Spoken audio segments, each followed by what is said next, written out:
Hello students, आज हम exercise 1.2 का क्वेश्चन नंबर 3 सॉल्व करने वाले हैं। लास्ट वीडियो तक हम क्वेश्चन नंबर 2 सॉल्व कर चुके हैं। क्वेश्चन नंबर 3 हमारे सामने है। अभाज्य गुणनखंड विधि द्वारा निम्नलिखित पूर्णांकों के HCF और LCM ज्ञात कीजिए।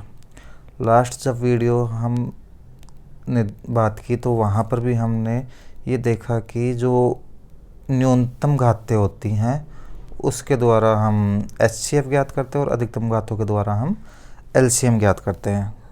सेम उसी तरीके से हम इस क्वेश्चन में भी सोल्व करने वाले हैं। और हमारे पास यहाँ पर क्वेश्चन नंबर 3 का जो फर्स्ट पार्ट है उसमें हमें 3 नंबर दिए गए हैं। एक है 12, एक है 15 और एक है 21।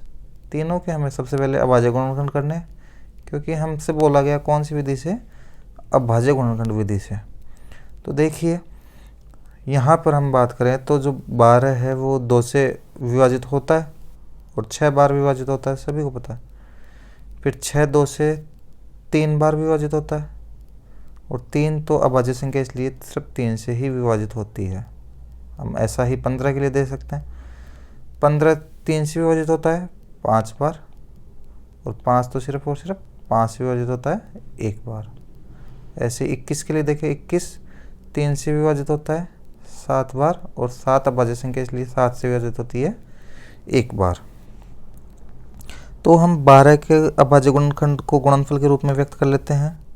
ये होगा 2 की घात 2 गुणा 3 की घात 1, जिसको हम लिखें चाहे ना लिखें कोई खास फर्क पड़ता नहीं है।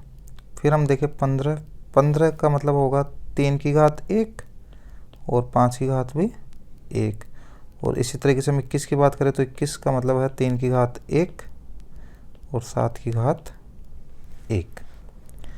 यहाँ तक आपके समझ में आया होगा। चलिए अब हम आगे बात करें तो अगर हमें HCF निकालना है तो हमें न्यूनतम घातें लेनी पड़ेंगी। 2 की घात यहाँ पर 2 है लेकिन बाकी की सभी संख्याओं में 2 गायब है, मतलब 2 की घात 0 है। इसका मतलब 2 यहाँ पर हमारे काम का नहीं है HCF के लिए। HCF के लिए 3 देखें तो 3 की घात यहाँ भी 1, यहाँ भी 1 और यहाँ भी 1, तो मतलब 3 की घात 1 आने वाला है। इसके अलावा बाकी कोई संख्या अगर बच रही है तो देखें 5, तो 5 की घात यहाँ 1 है लेकिन यहाँ 0 और यहाँ 0, तो 5 भी काम में नहीं आएगा। और 7 के लिए भी सेम इसी तरीके से कि 7 की घात यहाँ भी 1 है लेकिन बाकी सब जगह 0 है, इसका मतलब 7 भी हमारे काम का नहीं है। तो HCF आ गया हमारा 3। अब हम बात करें LCM की। LCM में हम अधिकतम घातों की बात करेंगे। 2 की घात 2 यहाँ पर है, बाकी कहीं नहीं है, इसका मतलब 2 की अधिकतम घात कितनी होगी, 2। 3 यहाँ पर है, यहाँ पर भी है और यहाँ पर भी है, तीनों ही जगह घात 1 है, इसका मतलब 3 की अधिकतम घात 1। 5 सिर्फ यहाँ है, इसके अलावा कहीं नहीं है और यहाँ पर 5 की घात 1 है, मतलब 5 की घात अभी भी कितनी आएगी, 1। और 7 सिर्फ यहाँ पर है और कहीं भी नहीं है, तो 7 की घात भी सिर्फ और सिर्फ कितनी है, 1। अब हम फाइनल आंसर पर पहुँचते हैं। 7 को 5 से गुणा करते हैं 35, 35 को 3 से गुणा करते हैं 105 और 105 को अगर हम 4 से गुणा कर लें तो 105 को 4 से गुणा करेंगे आ जाएगा आंसर 420। क्लियर है।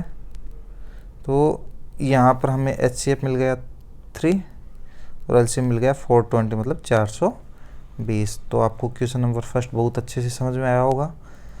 नेक्स्ट वीडियो में हम क्वेश्चन नंबर 3 का सेकंड पार्ट सॉल्व करेंगे।